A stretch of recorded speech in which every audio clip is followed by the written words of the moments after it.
You know what's really strange? Everyone around us constantly talks about how important it is to socialize, to have as many friends as possible, to go out, like your social life is some kind of indicator of how successful you are. If you're not constantly posting things on social media, if you don't go to every party, if you're not surrounded by people nonstop, it's like something's wrong with you. But there's a whole bunch of people who respond to all that with, "No thanks, I'm good as I am." And it's not because they're depressed or afraid of people. It's because they've discovered something most of us actively avoid our entire lives: themselves.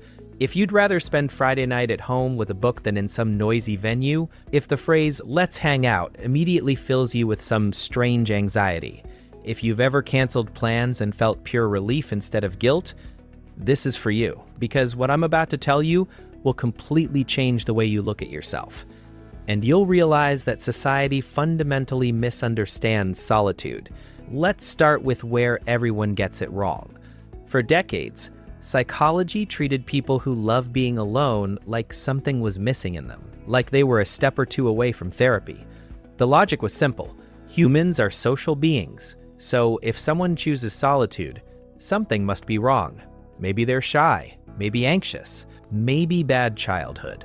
Maybe they're just waiting for someone to fix them. But then in 2016, scientists from the University at Buffalo asked a question nobody had asked the right way before. What if some people simply love being alone?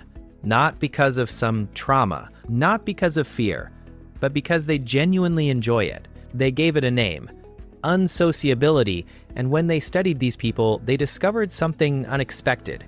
People who loved solitude weren't just okay. They were much more than that. They were actually in great shape. Let me explain what happens in your brain when you love being alone.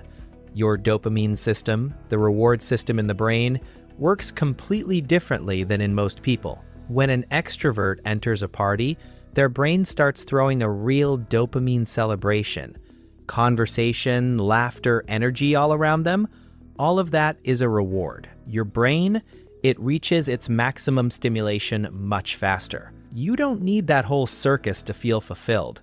One quiet conversation, a walk alone with yourself, an afternoon in silence with your thoughts, that's your version of a concert. And now comes an even more interesting part. Brain scans show that people who love solitude have much greater activity in the prefrontal cortex when they're alone. That's the part of the brain responsible for complex thinking, self-reflection, deeper analysis, and creativity. You're not just spacing out for no reason. Your brain is processing connecting things, solving problems, building mental structures that can only happen when nothing and no one is disturbing you from the outside. And this isn't some new theory. Some of the greatest minds in history knew this long ago. Einstein developed his most important ideas in silence and solitude. Newton conceived calculus while isolated during the plague. Virginia Woolf wrote an entire essay called A Room of One's Own about how important space and solitude are for creative work. Maya Angelou rented hotel rooms just to write, even though she had a perfectly normal house. It wasn't because they were antisocial people. It was because they understood that there are things you can only do when you're not surrounded by people. People who love solitude looked at that and said, "Actually, I'm already complete." And that's not arrogance. That's deep self-understanding. Research by Dr. Bella DiPaolo from the University of California showed something surprising. People who live alone and love solitude often have stronger connections with friends, family, and community than people in relationships. Why? Because they're not trying to extract everything they need from one person. They're not clinging desperately. They choose connection when it adds something to their life, not when it fills a hole. They understood something very important.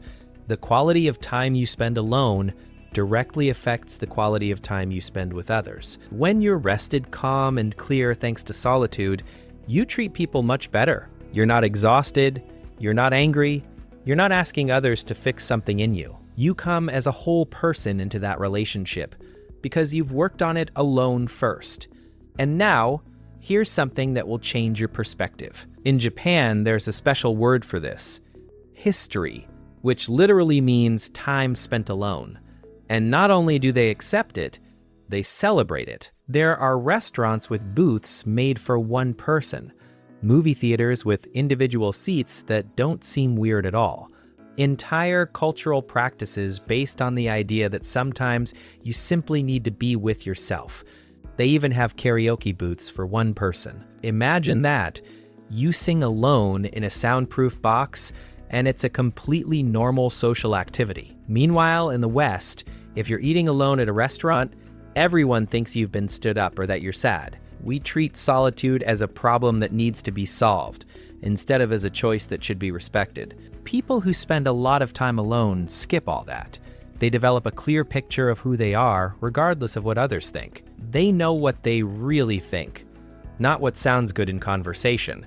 They know what they really want, not what others expect from them. That self-awareness becomes a compass that guides their decisions in a way that people who constantly avoid solitude simply can't experience. But let's acknowledge the dark side of this too, because it's important. There's danger in too much solitude, and it's not what society usually talks about. It's not that you'll become weird or forget how to communicate. The real danger is that you can become so comfortable in your own world that you stop challenging yourself. Growth often happens when you step out of your comfort zone, and if you never step into the discomfort of genuine vulnerability with other people, you might miss certain types of personal development. The healthiest relationship with solitude is when it's something that renews you, not a place where you're hiding. You go there to recharge, to think, to create, and then you return among people because you have something to offer. Not because you're empty. You don't use solitude to escape from life. You use it to prepare for life. What does that mean in practice? If you truly love being alone, you don't have to apologize for it. You don't have to force yourself to be more social because that's how it should be. Your brain is made to find peace in solitude. And that's not just okay, it's valuable.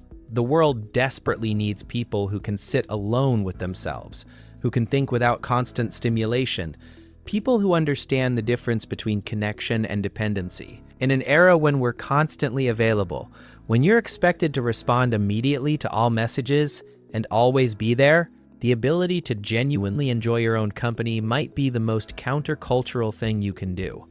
But be honest with yourself about the reasons. Ask yourself from time to time, can I connect with people when I want to? Do I have people I trust? Am I choosing solitude or running from something? Because the healthiest solitude makes you stronger. It doesn't protect you. It's a choice you make from a position of strength, not from fear. And if you can honestly say that your love for solitude comes from knowing yourself, not from self-defense, then you've understood something most people never will. You've learned that the most important relationship is the one you have with yourself. And unlike all other relationships in life, this one doesn't require compromise, coordination, or scheduling free time. It's always there. It's always honest. It's always exactly what you need. So next time someone asks you why you're always alone, why you canceled plans, or why you'd rather stay home than go to some event, you don't owe them an explanation. But if you want to tell them, you can talk about dopamine sensitivity, about prefrontal cortex activity, about research showing that solitude isn't a social failure, but often social intelligence. Or you can just smile and say, because I really enjoy my own company. That usually ends the conversation pretty quickly. And honestly, that's the point. Because people who love being alone have figured out what everyone else is desperately searching for in a crowd. Peace. Not the absence of noise, but the presence of self. And there's absolutely nothing lonely about that. If this resonated with you, follow the channel and explore more about how we function. And if you want to support content like this, consider becoming a channel member. I really appreciate you being here. New videos are coming that I believe will really hit home for you. Remember that being alone doesn't mean something's wrong with you, but that you enjoy being with yourself and that you're content with yourself. See you in the next video and have a nice day.